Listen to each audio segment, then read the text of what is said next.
Сәлеметсіздер ме? Бүгінгі қазақ диалектологиясы пәніне біздің сабақтың тақырыбы сөйлемдердегі кірме сөздер.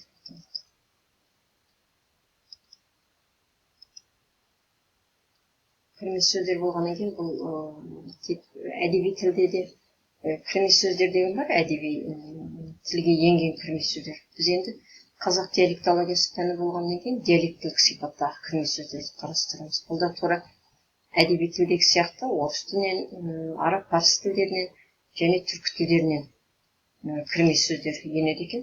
Соларды қазір қазақ тілінде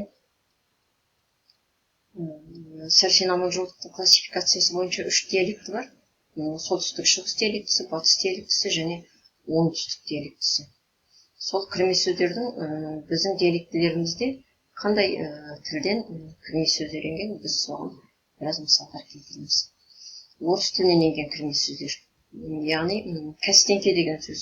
Біздің еліміздің батысында, Батыс Қазақстан облысы, орталық Орал қаласы, міне соның кейбір аудандарында кәстеңке деген сөз қолданылады. Кәстеңке деген сөз орыс тіліндегі касынка деген сөзден енген, басқа тартатын үшкіл орамал деген мағынаны білдіреді. Мағынасы касынка деген сөзден, сол Батыс Қазақстандағы қазақтар тілінде кәстеңке деген сөз осы диалектілік сипатта орыс тілінен енген сөз болып есептелінеді. Кәне, бұл да батыс диалектісі канала деген сөзден шыққан, енген қазақ тілінен Батыс Қазақстанда Жымпит ауданында. Арық канал деген мағынаны білдіреді екен, каналдан аттай алмай құлап қалдым деген мағынада. Монета, яғни Батыс Қазақстандағы қазақтар тілінде болған. Скірт шөп тасыдық десек, орыс тілінен енген сөз екен бұл да. Ағылып және сәтник деген сөздерімізде, мысалы всадник деген сөзден қазақ тілінен енген. Бұл да еліміздің батысында кездесетін диалектілік сипаттағы орыс тілінен енген кірме сөздер. Енді араб және иран тілдерінің элементтерін қарастырайық. Оңтүстік диалектісінде пиала деген сөз кесе мағынасында өте көп қолданылады. Кесе, шай ішетін кесені оңтүстік диалектісінде пиала деп атайды. Негізі әдеби баламасы бұдан кесе болу керек. Пиала сөзі осы оңтүстік өлкесіне парсы тілінен енген сөз. Сол мағынада айтылады.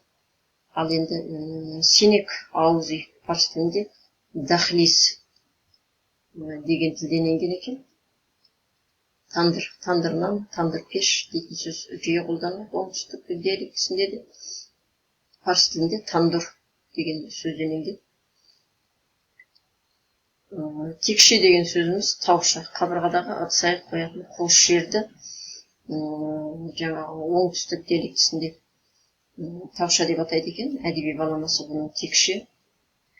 Осы парсы тілінен енген. Содан кейін шиша, әдеби баламасы бөтелке дейміз. Бұл шиша деген сол осы араб парсы тілдерінен енген сөз болса, парсы тілінен енген болса, ал енді бөтелке деген сөз бізде әдеби тілде қолданылады, бұл орыс тілінен енген. Сонда парсы тілінен енген сөз емес, орыс тілінен енген бөтелке сөзі біздің әдеби тілге енген. Шиша сөзі оңтүстік диалектісінде көп қолданылады. Мысалы, бір шиша лимонад, бір шиша сусын деген мағынада айтуға болады екен.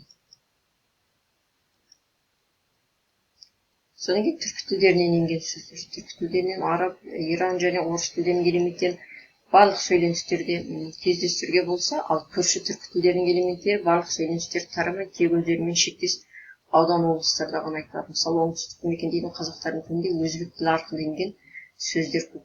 Ал енді батыс диалектісінде мынау татар, ноғай, башқұрт тілдерінің элементтері көптеп кездеседі.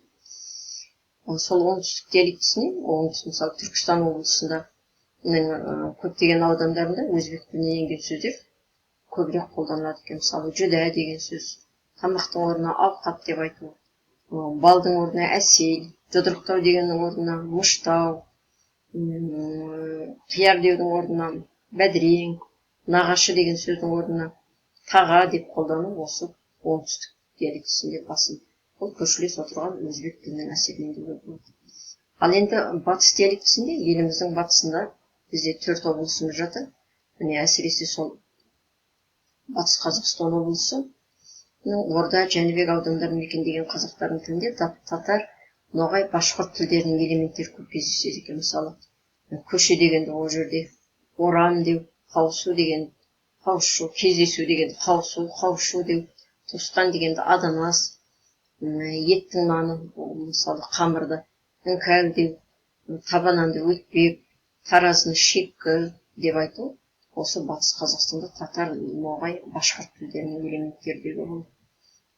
Ал Орынбор қазақтарының тілінде тегірмеш, дөңгелек, соқаны сабан деу, кеспе көжені мысалы тоқымаш, лапасты сәндіре, мысалы бастырма, шылықтан тоқылған ашық қораны қара бура деп атау көбірек ұшырасады екен. Солды қарап тұрсақ, бізде тек қана кірме сөздерді осы араб тілінен енсін, парсы тілінен енсін, болмаса түркі тектес тілдерден енсін, орыс тілінен енсін, тек әдеби тілдерде ғана кездесетін кірме сөз ғана емес, сонымен қатар диалектілер мен сөйлемдерде де басқа тілдерден енетін диалектік сипаттағы сөздер, кірме сөздер көптеп саналады екен. Біз солардың тек біразына ғана мысал келтірдік. Назарларыңызға рахмет.